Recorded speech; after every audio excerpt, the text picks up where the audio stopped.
Hooty, who all my stock market gamblers? Welcome today. I'm Tall Mike. So glad you're here. Well, we made it to the end of the week. What a week it was, right? I mean, what a big up week. We had the Fed announcement and we're closing the week out on a high. We're up again today. Okay, so what really happened? Well, the Fed, they basically said they're going to pivot. They're going to pivot, right? Okay, now what does that mean? Well, they haven't done it yet. They just held rates steady this time, but they say there's going to be 3 rate cuts next year. How did this happen? Who got to Powell? Is this a political thing? I don't know. Does he see something that's broken? I bet he does. I see a lot of stuff broken out there. Let's start with the banking system. Let's go to the pension funds. Let's go to the insurance companies. It's all broken. Commercial real estate, throw that in. He sees that coming, so he's pivoting. Now, a lot of people think that we've won the war on inflation. We've won the war. We beat inflation, right? It was 9%. Now it's down to 3%. Look it.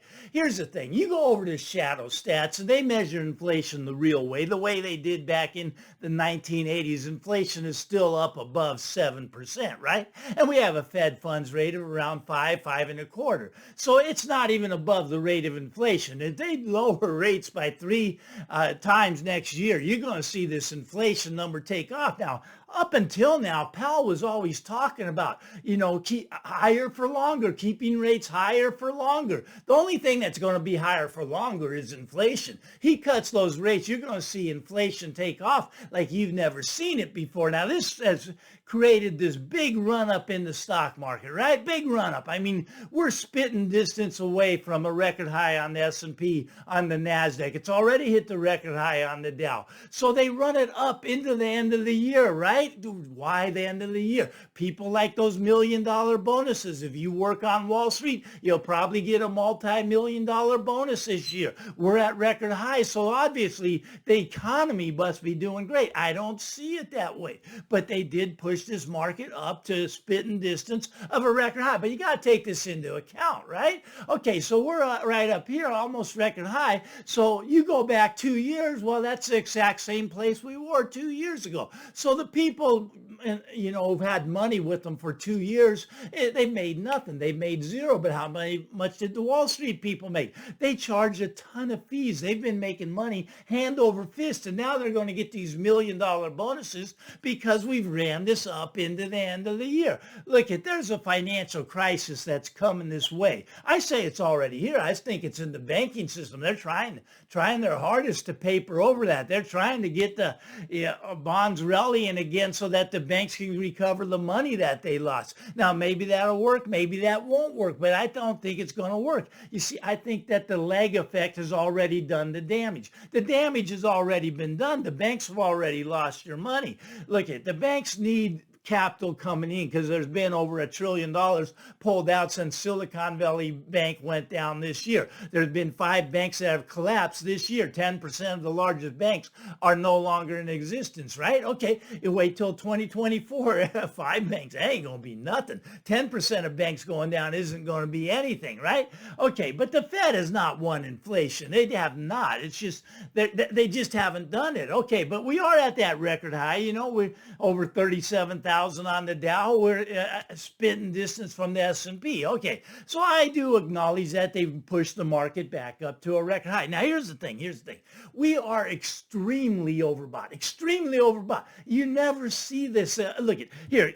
This is where you go. This is a trader tip, right?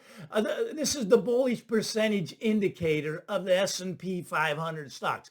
You put in $BPSPX on stockcharts.com. This will pull up. It is above 80. This happens about once or twice a year. Last time it happened was in July, and then what happened? We went down. So we are due for this down leg, right? Now they can keep it up here higher for longer. Maybe they can push it up higher, but we're due for the down leg, and I do expect we're going to start that down leg next week. We've had 7 up weeks in a row straight up, and we are extremely overbought, and I'm expecting the down leg to start next week now. But my Mike, it's the Christmas holidays. They're going to push this up higher. They may go up a little bit from here. It's possible, I suppose. But look, this is going to give something back eventually.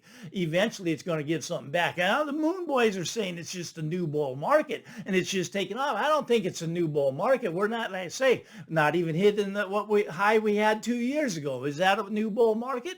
Maybe. I don't think so. I still think it'll come back down, but we'll see how that plays out. Let's get over to the real estate market where the Moon Boys are loving this. The Moon Boys are loving this because rates have come down. Rates have come down. They were up here at 8%, and now mortgage rates have fallen below 7%. They're like at 6.98. Okay, 6.98.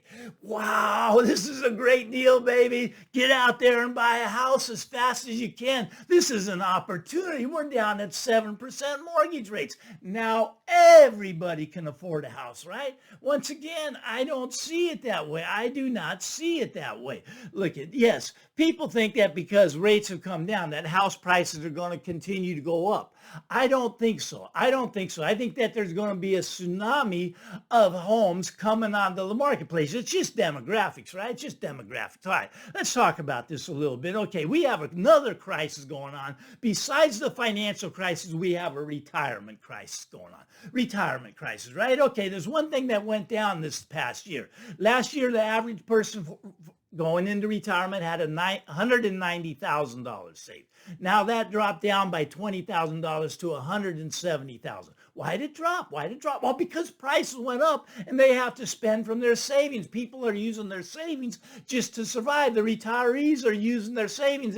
It's being depleted. It's going down, right? Now they say you need the experts. Let's call them experts. All right. They say some experts say you need $500,000 to retire. Okay. How many people have that at the age of 65? I'll tell you, 12%. 12% of people have $500,000 at the age of 65. Now, a lot of people go, you can't live on $500,000 for the rest of your life. And I'd say that's probably accurate. So let's say $1 million. How many people have $1 million at age 65?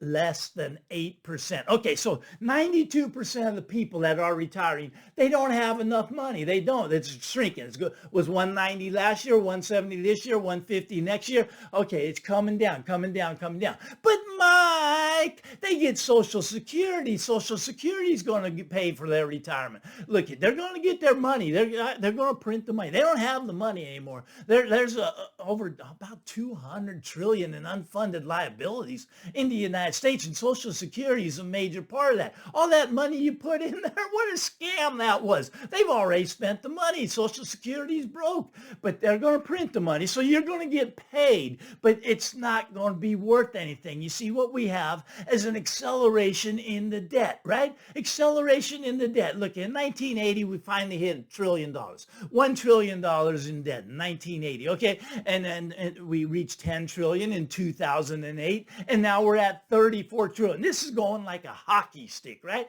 Hockey stick straight up. And this is bad. This is really bad because they're going to keep going farther into debt. They have to. You see, they don't even bring in enough money to run the government. And so they run let's call it a $2 trillion deficit, but they don't have any money for the interest on the debt. So it's just compounding on itself. And this is going to accelerate faster than people are expecting. We'll be at 50 trillion within 5 years in debt in the United States. That's not sustainable. You can't pay the interest on it.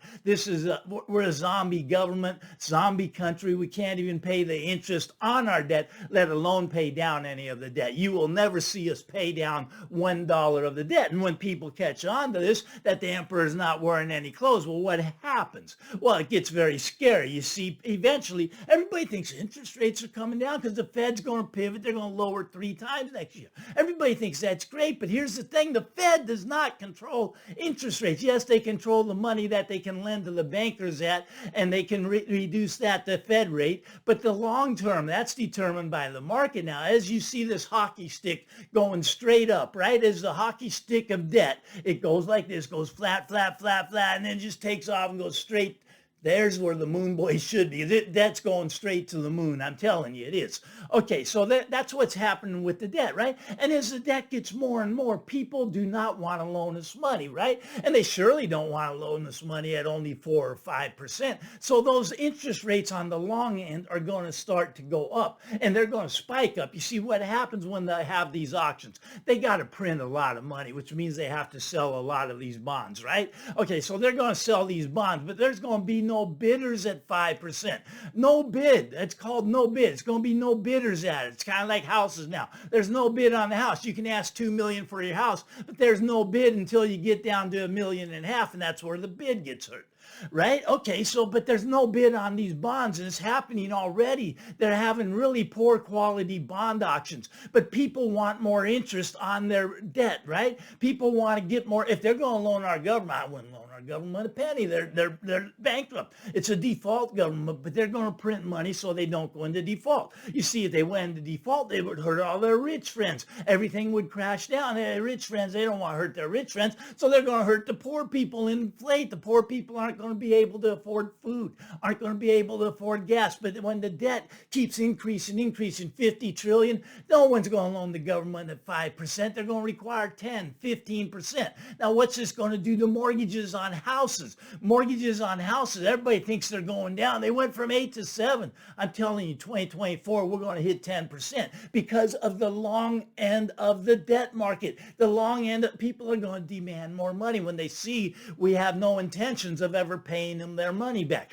We're going to borrow to pay the interest, borrow by printing money, right, to pay the interest, and that way they get their interest payment, but there's no way they get their principal back. Okay, so they're going to demand more and more money. We become this third world country that's just printing debt, and I mean, we're going to be the Zimbabwe, we're going to be the Argentina. It's going to be scary, I'm telling you. It's not a good thing. Now, people think that, I mean, people are out there, I mean, they're partying like it's 1929. It really is like 1929, because when this happens, it will be kind of a depression. Now, it's probably going to be an inflationary depression.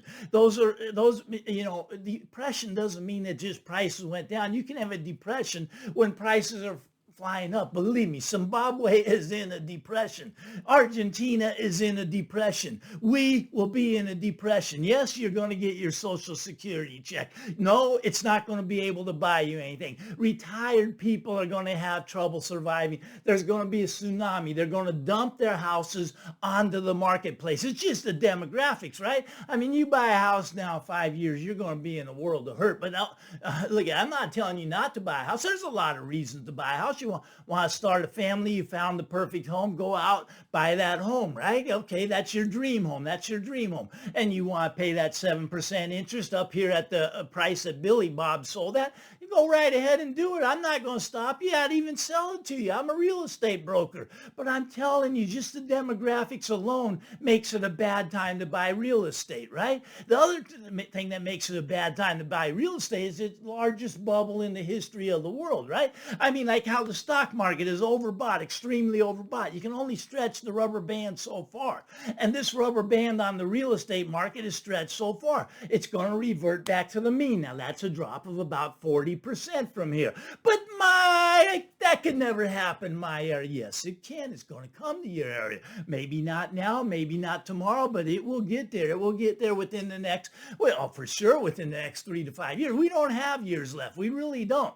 This is creeping up on us really fast. And that hockey stick on the debt, that's going to tell you how fast this is coming. It's coming fast, and you better be ready for it. You better prepare for it. That's all I'm saying. Look, you can go out there and buy all the houses you want. I don't think you're going to do that well with them. You might, maybe your area keeps going up. Maybe you're in the moon boy area where we're going to go to the moon. But I don't see it that way. I see big problems down the road, and they're coming faster. And I mean, it's overstretched. Stock market, overstretched, extremely overbought. Houses, overstretched. I mean, now the other way you can revert back to the mean is a doubling of your income. Now, if everybody's income doubled, yes, houses would probably be normalized at this level. If everybody everybody's income doubled. The average income, I don't know what it is, let's call it 70,000, say it goes to 140, and houses stay the same, then you reverted back to the mean, then it's affordable again. But right now, homes are not affordable. They can't charge more. They can't sell at higher prices.